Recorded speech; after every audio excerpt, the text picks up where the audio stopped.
us about some of the mistakes you've made as you were learning all these businesses. I think this is really intriguing because I think, I mean, something we always like to talk about is we're not perfect.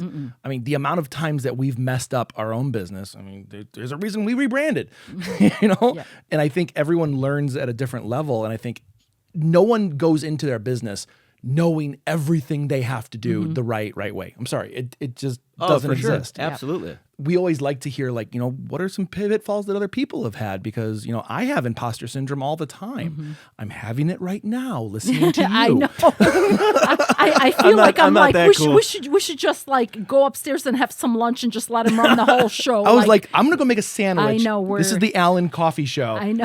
Alan and Tea.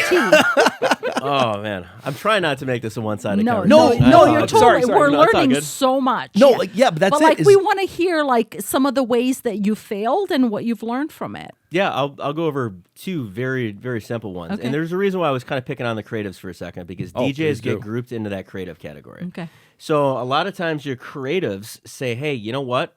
First off, creatives are usually a different personality type, more on the introverted side a lot of times, because there's an immense amount of brain power that goes into editing and graphic design and all of these things. So that also holds true when it comes to DJing. So I took the route when I first started my company of saying, hey, you know what? Even though I really want to get booked at the best nightclubs out there, instead of going out and schmoozing and marketing and networking, I'm going to spend my time getting so good that when somebody hears me, they say, oh my God, I got to book this guy. But you know what? Nobody ever heard me because I never learned how to market myself. So at the end of the day, I can't buy from you if I don't know that you exist. You Valid. Can have the That's so fucking product. valid. Okay, I'm writing that down. I can't buy from you if I don't know that you exist. So you have to get the words out in one way, shape, or form. Now, the other thing, and this was something that I learned right away in the car business, I was almost fired several times within the first 6 months of my stint in the car business. Okay. And it was not for lack of effort. I will tell you that.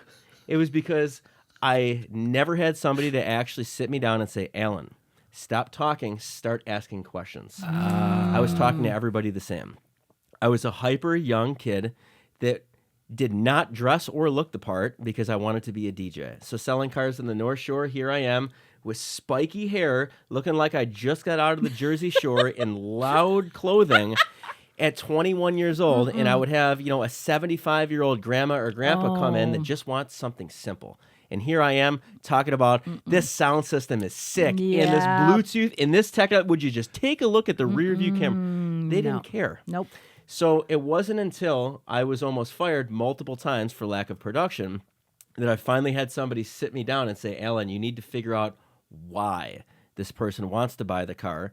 You need to figure out why they want something and then give it to them. Yep. So that's one of the things that most Got to ask people, a lot of questions. Yeah. they can either figure this out by trial and error, which costs you time that you can't get back, or you could just start reading books or hire a coach. I'm a big believer in this.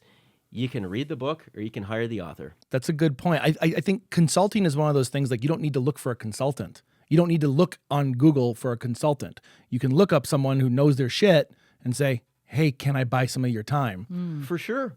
That's it. And that's why I love what you guys are doing right here. Because again, before people pay with their money, they pay with their time. Consuming your content, figuring out if you are worth hiring. Perfect. So if there's 100%. something that you're into, consume the free content.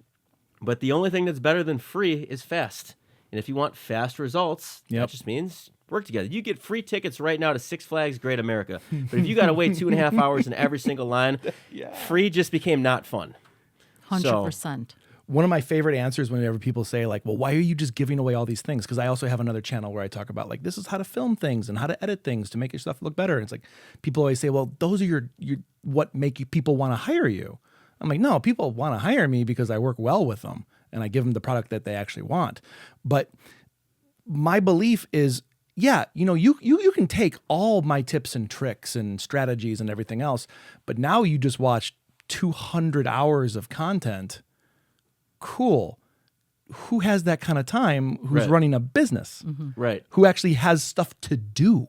Right. And keep this in mind, though. Should somebody actually consume that much content, look at the level of trust. And that's it. It's like if you're watching my stuff for 200 hours, guess what? I'm your imaginary friend. You know, 100%. You know that I can solve your problem, which is why when I say, you know, for an extremely low price of $14,288 for 30 minutes of my time, I will happily solve your problem. I'm sure you can understand why, right? Correct. Because the past 50 years of videos that you just watched. Correct. So Add up to that.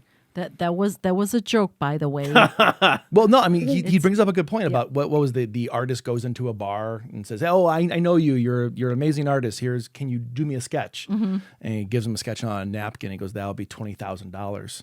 He goes, $20,000. It took you 3 seconds. Goes, yeah, but it took me 40 years to get it down to 3 seconds. Yep. it's spot on, 100%. 100%.